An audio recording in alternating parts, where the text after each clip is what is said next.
Welcome, everyone. Let's jump right into this explainer because today we're unpacking a truly baffling macroeconomic mystery. We're looking at Nepal's trillion rupee paradox. And to understand exactly what is going on, we'll be using the latest insights from the country's 2026-27 budget. So, let's dive right in.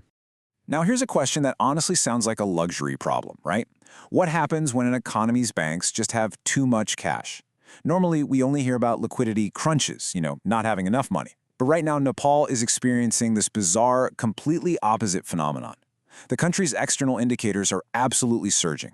Remittances from migrant workers, they are continually breaking records. Foreign exchange reserves have climbed to a staggering 3.494 trillion rupees. Plus, the current account and balance of payments are comfortably in surplus. And yet, despite all of that, domestic economic growth is completely stagnant. And that brings us to the beating heart of this whole paradox, 1.38 trillion rupees. That is the massive, cumulative, lendable liquidity surplus that was sitting completely idle across Nepal's financial institutions up until late May of this year. To put that into perspective, think of the Nepalese economy right now as this incredibly high-performance sports car. It's got a completely full tank of premium gas, that's the 1.38 trillion sitting in those bank vaults, but the starter motor is completely broken. The engine just will not turn over. Now, you might be wondering, are the banks just not lending? Well, the central bank actually set a private sector credit expansion target of 12% for the fiscal year, and interest rates have literally plummeted to historic lows. Banks are incredibly eager to lend. But here's the catch. While commercial banks raked in 692 billion rupees in deposits up to May 24th, they only managed to disburse a mere 291 billion in credit. That is a really sharp decline compared to the exact same period last year. So what this tells us is that businesses and entrepreneurs are actively pulling back. They just don't want to borrow, no matter how cheap the credit gets. Section 2. Where did the investment go? So if the credit is dirt cheap and the vaults are overflowing, we've got to ask the obvious question. Where on earth did the investment go? Why has the private sector retreated so aggressively? Well, according to the National Statistics Office, Nepal's total investment to GDP ratio was sitting at a very healthy 39.5% back in the 2017-18 fiscal year. But fast forward to 2024-25, and that number has crashed to just 28.1%. Statistical officials point the finger at two main culprits here. First, persistently weak capital expenditure capacity from the state, and second, a parallel freefall in private sector fixed capital investment. Just over the past decade, private sector investment averaged around 19.6% of GDP, but post-pandemic, it is continuously contracted, dropping all the way down to just 14.7%. And as economists are warning, without that investment, achieving sustainable growth or creating jobs is practically impossible. Looking at the 10-year averages really builds out this larger picture of the national economy. Historically speaking, Nepal's gross domestic savings are incredibly low. We're talking just 8.5% of GDP. But remember that massive surge in worker remittances we talked about earlier? Because of that, total national savings actually shoots way up to 35.8%. So remittances are single-handedly creating this massive national savings surplus. But, and this is a huge but, here is the kicker. An absolutely astounding 91.5% of the GDP is just gobbled up by consumption. So while national savings might look comfortable on paper, the private sector's enthusiasm for putting that money into domestic productive investments has completely stalled out. Moving on to Section 3, the suspects, root causes. Okay, so we know the money is there, and we know it isn't being invested. So what are the actual root causes? Experts who are closely watching the landscape note that the domestic private sector's morale is visibly shaken right now. Industry insiders are reporting that investors just aren't looking for accessible credit anymore. Their number one priority has shifted entirely to capital safety and predictable returns. And this hesitation is heavily tied to recent socio-political upheavals. Notably, there's a Gen Z-led movement that has really started challenging the established business networks in the country. This youth-led political shift is essentially disrupting these traditional webs of intermediaries. And as these old systems start to crack, the established private sector players are holding their breath, and more importantly, they're holding onto their capital. And that disruption of traditional networks leads us perfectly to this incredibly punchy quote from Min Bahadur Shrestha, the former vice chairman of the National Planning Commission. He argues that the failure to attract foreign direct investment, or FDI, isn't just about missing legal frameworks. He states, and I quote, "A toxic culture of, if we cannot control it, we will destroy it, has dominated corporate lobbying." Shrestha explains that whenever foreign capital actually tried to enter the market, certain segments of the local private sector actively resisted it just to protect their own local monopolies.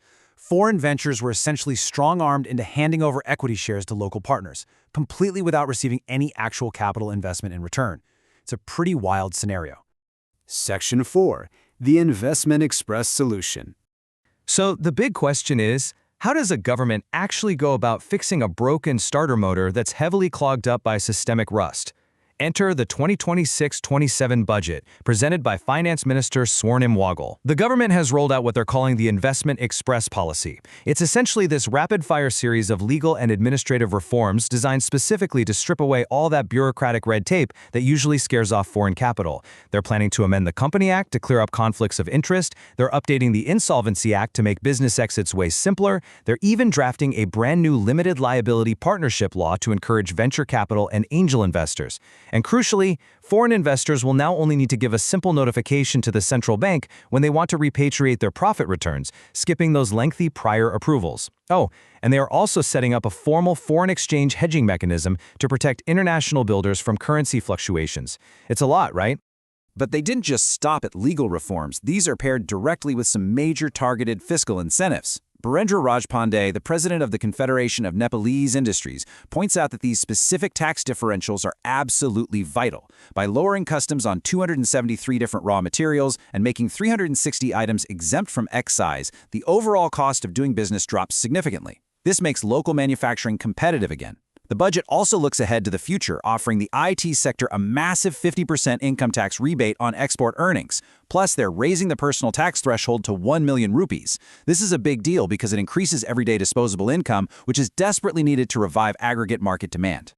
Alongside those really broad sweeps, the budget also outlines some highly targeted policies. For instance, to physically accommodate foreign investors and multinational companies, the government is now going to allow them to secure long-term residential leases for up to 25% of the total units in specified buildings. And then, back on the domestic front, they are introducing this first loss recovery mechanism. This is designed to essentially backstop loans for small and medium enterprises. This is huge. Creating that kind of financial safety net gives smaller entrepreneurs the actual courage and the security they need to finally start borrowing and building their businesses again.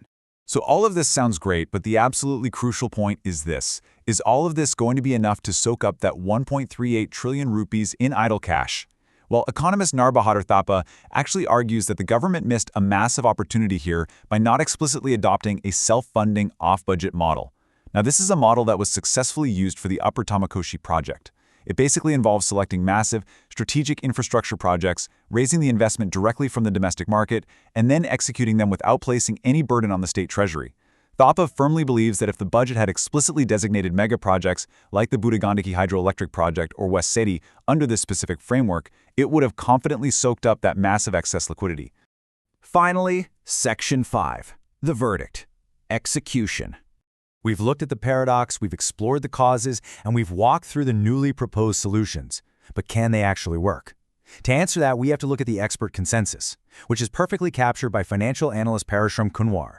He says Nepal's economic challenges stem from bureaucratic inertia rather than a lack of policy design. And honestly, he hits the nail on the head. As other analysts have pointed out, Nepal has tried this before. They've introduced one-stop windows, they've hosted flashy investment summits, all to no avail. So the real test isn't about how good this Investment Express policy looks on paper. The real test is transparent, highly effective execution on the ground, particularly in this critical first quarter of the fiscal year. And that leaves us with the ultimate question. The engine has fuel. The mechanics have drawn up a brand new blueprint for a starter motor. But can the government finally overcome its historical bureaucratic inertia to actually execute on these promises? Will investor confidence return, or is that 1.38 trillion just going to continue sitting there completely idle? It's an absolutely fascinating, unfolding economic drama. I highly encourage you all to keep a close eye on Nepal's first quarter fiscal reports to see how this plays out. Thank you so much for joining me for this explainer today. Keep analyzing, keep learning, and I will see you next time.